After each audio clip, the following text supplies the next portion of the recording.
The Why Me Project, an exclusive presentation of Faith Strong Today. We've had a chance to talk with a lot of artists. It's surprising when we chat with somebody who we've never had a conversation with before. Mm-hmm. And we have like almost between us 40 years in the industry. Yeah, so if not longer. Yeah, so it's amazing when we get to meet new faces and new people, even though we've heard their music and been inspired by it for a couple of years. And it's not like Zach is new to the scene. No. Because, I mean, I'm not calling you old, Zach, but, I mean, he's been around for a while. Yeah. Almost been dodging us. I guess I have been dodging you all. I'm sorry. Will you forgive me? Of course, we're Canadian. From, Citizens, Zach Bolen, my friend, how are you? Good. How are you all? We're good. This is nice. Good. It is nice. I think we'll ask the skill testing question first, and then we'll kind of go from there. Who are you and where did you come from? So I'm Zach. I came from the state of Maryland. That's where I was born. I was born in the city of Baltimore. Whereas if you're from Maryland, you say Baltimore. You make it more of a D. Oh, okay. And I grew up there for 18 years. And then shortly after graduating from high school, I went to Georgia, Savannah, Georgia, to a little art school down there. Thought I would go and do something else with my life.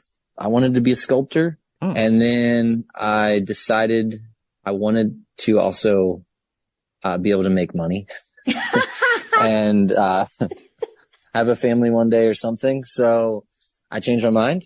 Mm-hmm. And anyway, along the course of the way, got connected to a church and started serving there and kind of started doing more music stuff from there over the years. Which is ironic because most people don't associate music industry with making money.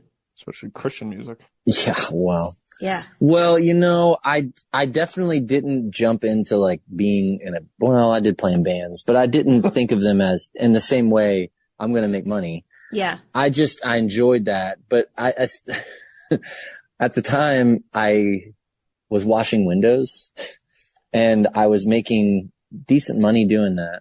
I mean, now, see, here's the thing. When you're young, you think all these ideas of like what is success and what is the right thing to do that's going to make you acceptable as an adult. And I just now as a dad, I would just tell my kids, like, don't listen to that voice in your head because it's all crap. Because I think that really at the end of the day, I mean, you get so many opportunities in life to try things and explore and experience different things. And I just think that there's a lot of ways to do that. I could have kept washing windows and kept sculpting or been in a band and done, I don't know, worked at a gas station for a little bit, whatever it was, but that's just not the way it went. And so I'm grateful for what I learned through it though.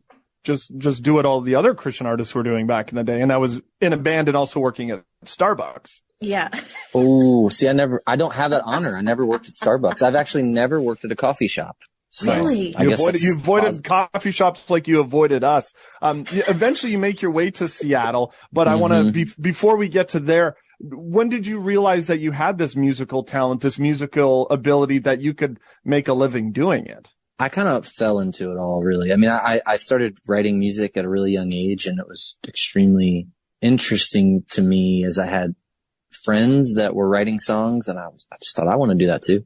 Always having like the dreams of when you're in high school or middle school thinking I'd love to be in a band one day playing on that stage, but kind of assuming that wasn't a possibility, which is funny because I feel like some of the artists that I've loved so much, they didn't operate that way. They were just like, I'm going to be there one day. Mm-hmm. And I don't know, for whatever reason, just never expected that I'd have that opportunity.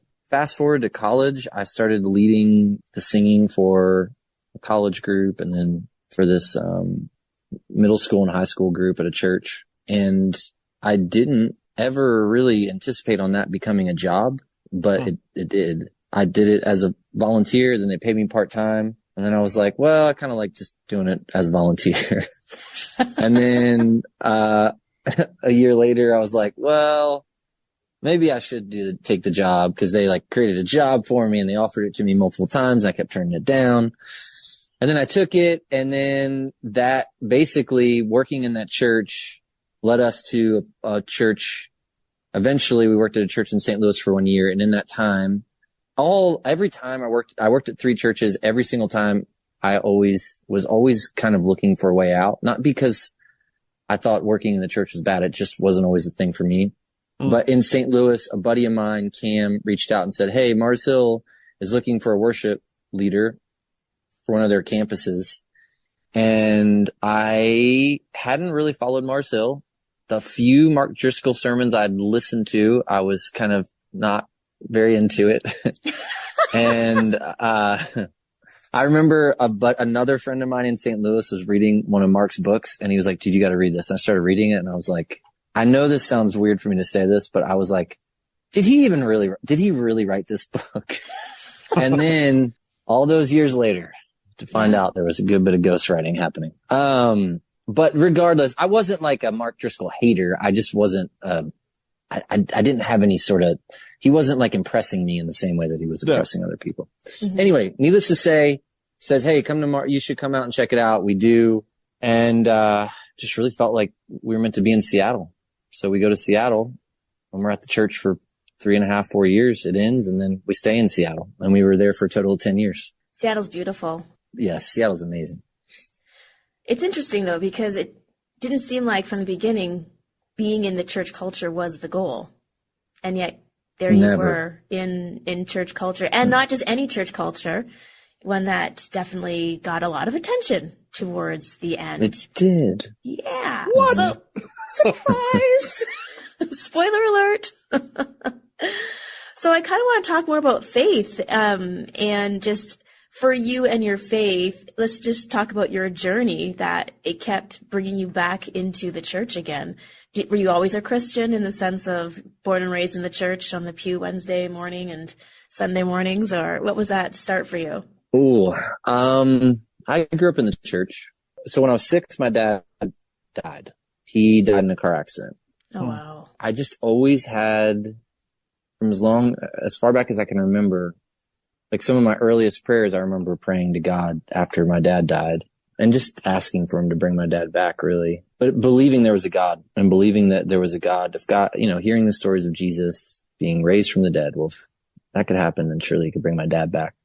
So I just honestly, something about that experience and really that trauma of losing a parent at such a young age, it just forever, in ways I am still unpacking, but I see better now as I'm older, just tethered me, like faith and suffering and trying to process through all that.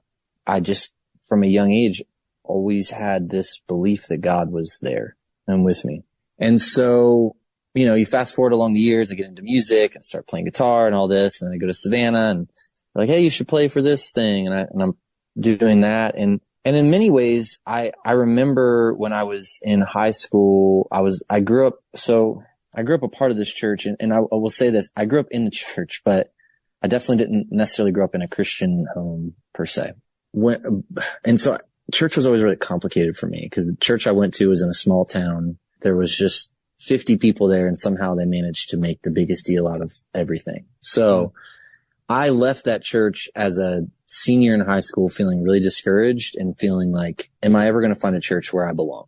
I go to Savannah, and I did. That was kind of the first place I went to where they really valued who I was as a musician and songwriter, aspiring songwriter and artist.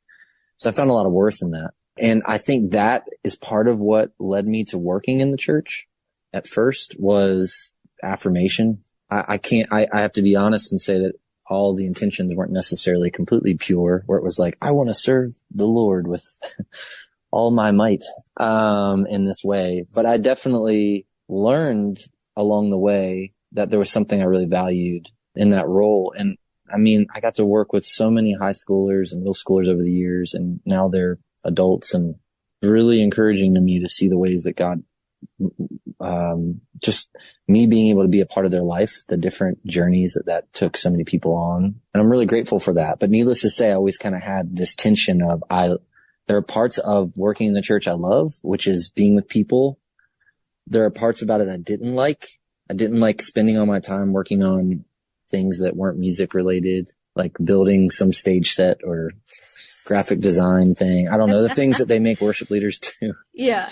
And, so I was feeling pretty done working in the church after the job in Savannah. Then we go to St. Louis. I'm like, I'll give it one more shot. And then after a little bit of that, I'm like, I really don't want to do this anymore. And then my friend calls me and says, hey, you should come to Mars Hill. And I'm like, oh, all right, I'll try it. Whatever. Let's do it. Let's see what happens. And we get there. And honestly, for all the bad that Mars Hill was, one of the amazing things was it was the first church I went to that really valued the worship leader role. And I went from thinking of it as like, oh, I'm just a musician who plays songs to, oh, I'm somebody that could bring value to the conversation even around scripture and theology and spiritual formation, all that. And so that was really, really encouraging. And then we had this community of musicians. We were all writing songs together and so many amazing things. And honestly, when I look back on it, it even felt like this. It almost felt like a church within a church.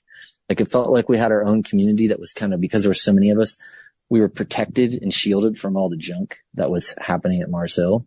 And so much so to the point that like when Mars Hill ended, so many of our friendships are still intact and some of us are still making music and doing all that too. For me, like by the time it was sort of coincidental, and I kind of blame, I guess, Tim Keller for this a little bit. I was reading one of his books, and this is kind of as Mars Hill, like a year and a half before Mars Hill ended. I was reading this book, his book, Every Good Endeavor, and he was talking about the church and how, so many lay leaders and people they used to kind of see it more as a bivocational thing. And it was less about, okay, you have this skill. Let's see what you can do for us. It was more, okay, us as the clergy and the people serving the community, how can we support you in your roles and, within the parish? And reading that, I was like, okay, that's what I think is my problem, is like, I love serving in the church, but I just don't love working at it. And where all 40 of my hours a week, 40, 50 hours are consumed by it. I want to give time to other things too. And so that really freed me. And then of course the convenience of, everything going on with Mars Hill, it was like time to go, left the church, felt like my wife and I were just like, I'm not going to get a job at another church to pay the bills. We're not going to do that anymore. So we were like, what are we going to do? And so the band at this point had been 3 years old. We weren't necessarily full time. And we thought, let's try it. Yeah. Let's just do it. And that's what we've been doing ever since for 10 years. You moved to Seattle when? 2011. Okay. So, I mean, cause I was thinking of when it comes to Christian music, like you think of, there's places in California, Nashville, Seattle's kind of one of those hotbeds too, more so late 90s, early zeros. Did you find that there was a musical influence in you being in Seattle and the type of band that you guys wanted to be? Yeah. I mean, Seattle, what I learned over the years is Amazon has kind of taken over, or just tech has kind of taken over Seattle. So the music scene has changed a lot because most artists can't really afford to live in Seattle anymore. But baked into the DNA of Seattle culture is just this you could just, in some ways you could say it's, there's some courage to it, but some of it's just, I don't know, a lot of pride. And that's that I can do anything on my own. And I've got sort of this, I got to prove to the world that my one thing stands up against all the other things. And so there's a lot of autonomy, but there's not a lot of community. And so it's almost like competition, if you will. And so I think that early on with the band, we felt a sense of, let's try and make something that no one else is doing. And I'm not even saying we did that, but that's just kind of what we were trying to do. At least in terms of what was happening in Seattle with music, and especially like taking hymns and rearranging them in this way. That felt like something that was certainly born out of the kind of Seattle do it yourself. You don't need a professional to help you figure it out kind of thing, which in some ways is great. In other ways, if you got a broken foot, it's probably good to go to the doctor and not just wrap duct tape around it. So I actually think that people from Seattle, or like Washington culture, is not that different from the South. They just talk differently. So there you go. And you've been able to live in both of those areas, so you can speak to that. It seems like I can. Yeah, not a lot of people can say that in the U.S. So I've heard. So that's they can't. They can't. Yeah, I kind of want to talk about the buzzword right now is deconstruction, where people who are probably a little bit younger than us are deconstructing their faith. And even you had mentioned it was hard for you to find a church where you felt like you belonged. And I felt a similar thing as well. And I think we all go through that part where we're wondering, where do I belong? How do I fit? What do I know is true? How were you able to discern truth from, fiction, especially when it came to being at Mars Hill, that helped you navigate your faith and not just, as they say, throw the baby out with the bathwater? You always have good questions, Hollie. Sometimes. That is a great I'm like, what's question. your favorite color? Do you like ice cream?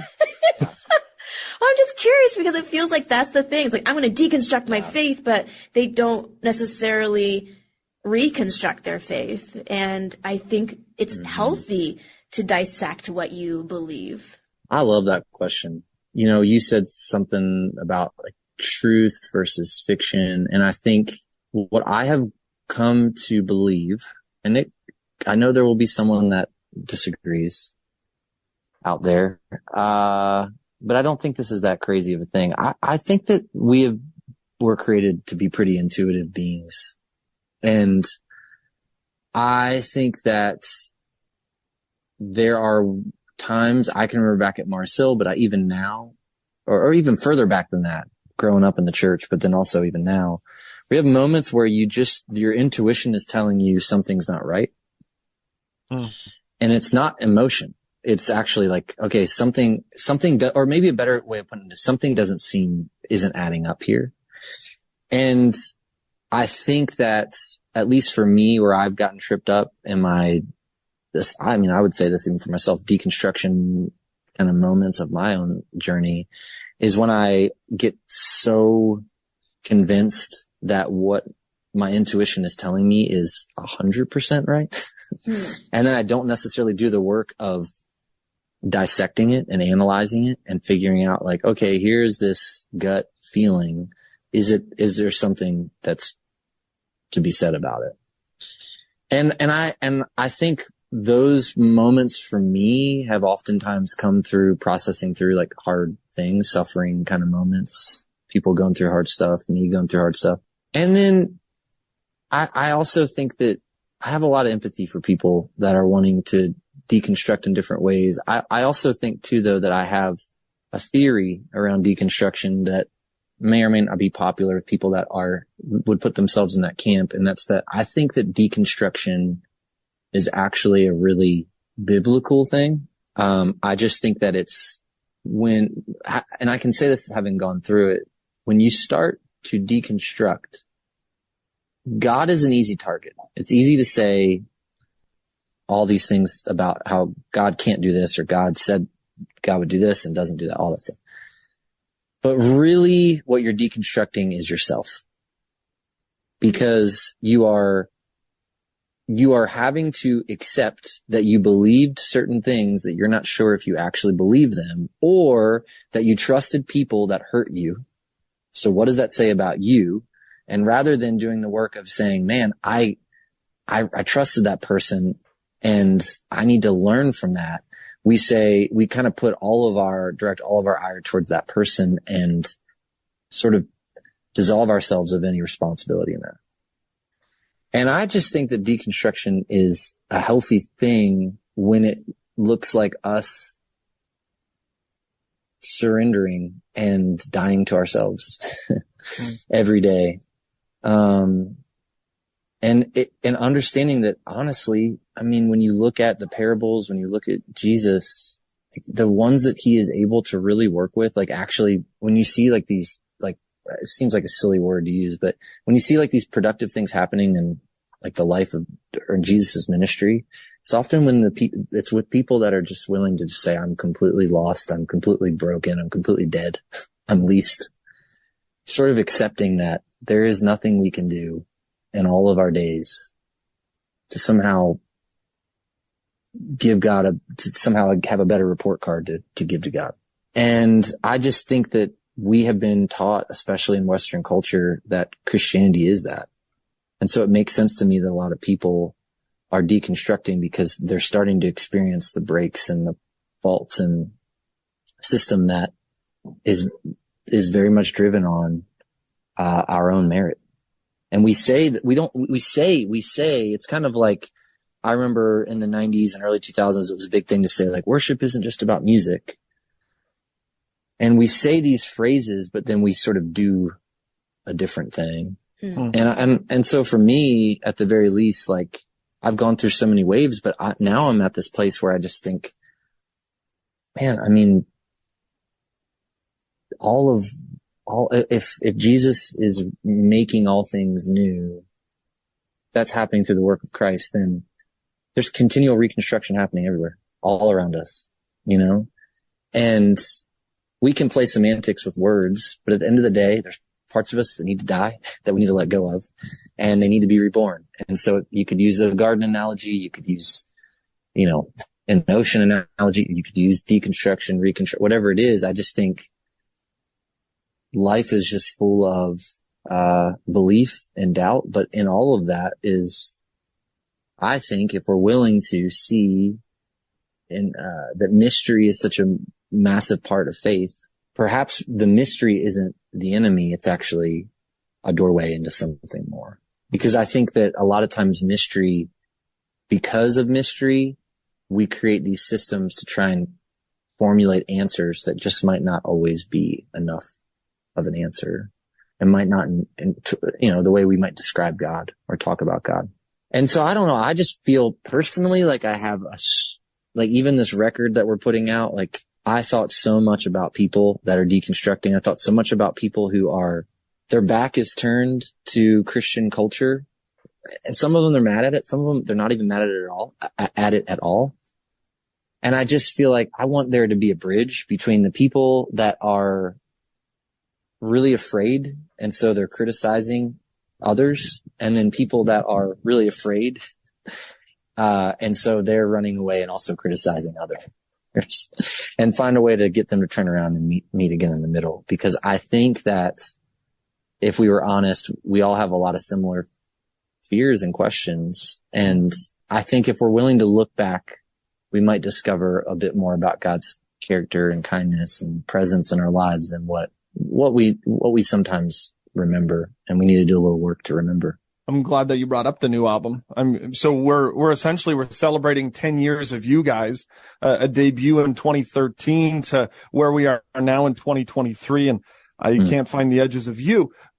Is there specific themes? Was us being stuck in COVID, does that help when it comes to songwriting? Is it the deconstruction when you go into writing a new album, when you go into writing new songs, do you go into it as this is what it's going to be? Or is it, no, there's actually specific things that I feel like I need to touch on? Songwriting has always been a kind of source of therapy for me. It's been, in some ways, I've thought about it in different ways over the years, but it's almost like it's another person in my life that, and this is going to sound weird, that I'm nurturing, that I need to nurture and care for. And it's not an alternate persona. It's just a part of me that if I neglect it, there's a lot more unhealthiness in my life.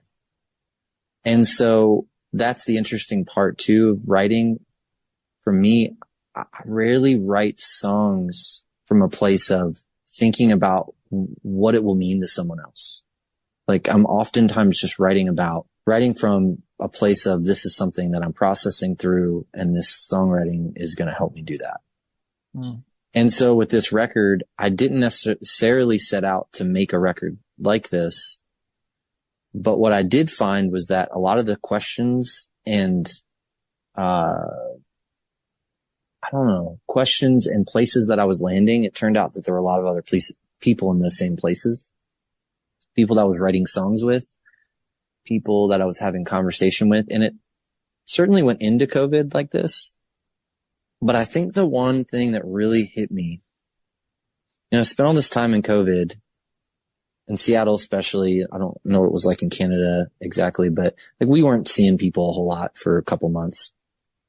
And I remember Sundays would come around and we had so many great conversations with our kids and just about faith and about God, just about, man, God must be bigger than what we even realize, and kind of entertaining some of those thoughts. And realizing that there's so much that we miss when we go to church to just sit and listen to someone, that we miss out on learning from each other. So even down to like a 5-year-old that could say something up to a 95-year-old.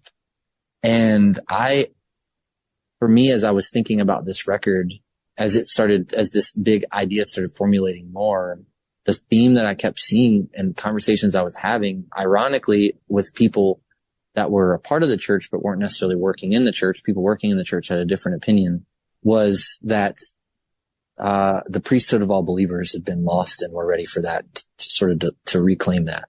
I started thinking a lot about a table, even the table I'm sitting at right now. In America, and it's globally, everyone's paying attention over the past few years politically, but, I just saw people that were, because this person doesn't agree with me on this one thing, then that means we don't agree on anything and we're done. No. And I just started thinking about how that's so awful, because to repair that years later is like, to do the work of repairing that is, I don't even know if it can be done. Maybe it can't. And so, yeah, this idea started to form of like, okay, what if there was a table that all of us are coming to, and we're kind of setting the table with these songs, and you've got the staunch right-wing conspiracy theorists, and you've got the staunch left-wing conspiracy theorists, and then over here you've got a child that just likes to laugh and be silly, and then over here you've got the old person that hates loud noises. And then like you've got all these different people coming to the table, and they all showed up for the feast, and they're at the table, and everybody's kind of settled by the thought of God is with us, and God is doing so much more than we can see. God is speaking in so many more ways than we actually are hearing. Mm-hmm. And God is bigger than so many ways than we know to describe. And that's where, I can't find the edges of you is, a personal statement, but I think it's meant to be one that's communal too, that we can't find the edges of you. And that's not a bad thing. That's actually a really beautiful thing. And I think the last thing I'll say to that is all you have to do is think about your most important relationship in your life. I've been married for 16 years on Friday, and Congrats. Thank you. And my wife and I'm still learning things about her after 16 years. Yep. Yeah. So many things. And if that's true about someone that God created, how much more about about God, who created all these people that we're spending our lives trying to get to know, if we're willing to do that, go through that process. And that's a really cool thing. Like when you think of it, like I love getting to know more about my wife after all these years. I haven't figured her all out. And so if that's true for her and she's not God, then how much more for God? And that's the big idea that I hope people would come to the table and, just have some fun talking about that. We really have lost the art of the skillful disagreement. It's my way or nobody's way. And that has been so clear the past couple of years. And yet when we have differences and we can share those opinions, we learn so much from each other. And it's a sad thing that we've lost the ability to have healthy discourse. We've lost it. And I hope that we can, I believe we can get it back. And I know it sounds silly, or maybe not silly, but maybe it just sounds ideal. But I really think music has a way of doing that. And art has a way of bringing people together. Mm-hmm. How many people you go to a show, and how many people are there that have so many different things that they believe and are so many different places, and they're all in this room together. Yeah. So, hey, you spent 2 hours bumping shoulders with people you don't really like. So maybe you can do that more. There we go. So. Citizens concert followed by a roundtable discussion. Yeah, we're going to do it. The biggest roundtable ever. Yes. Roll it out. Huge. Yeah. Yes. Yeah. I'm glad that you mentioned concert and new music. Is there an excitement for you as an artist to get out and to be like, this is what we've been working on here, world, and then you get to play it live and you get to see the reactions of people as you are playing the songs that you are playing? Absolutely. I'm so eager to do that. I mean, part of it too is just recognizing that in a small way we could help facilitate that process of bringing people together. That feels really important to me for getting to play this record. But also too, we've always tried to focus or make our live shows be kind of conversational. And so part of that's these songs that we're singing, but also just, I don't know, you go to someone's house, and if you go over to someone's house and the first thing you do is just, I don't know, start talking about the saddest thing in the world, it kind of sets the tone for their whole time. Whereas, you joke and you laugh, and there's little things, gestures that we do to try and create a comfortable environment for people. And that's something that I love about playing live, is trying to get people at a place where it's not just a thing for people to show up and watch us, but it's also not a thing for us just to blaze through a bunch of songs. Like, we'll take our time and we'll go through it and hopefully leave feeling like you have some new friends. So I'm excited about doing more of that. This is the Why Me Project, so we'd be remiss if we didn't ask about a Why Me moment that you faced at some point, whether it was in a valley or a mountaintop. The one that I will always have, that I've had since I was 6, that I talked about earlier, was losing my dad, Yeah. And, it's interesting because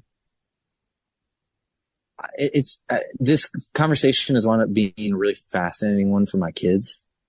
They will oftentimes bring up about, because I've told them, well, if I were to go back in time and make it to where my dad didn't die, then, you guys probably wouldn't exist, and so many other things in life wouldn't have happened. And so now I'm looking at my life and I'm seeing what has come out of death and out of tragedy.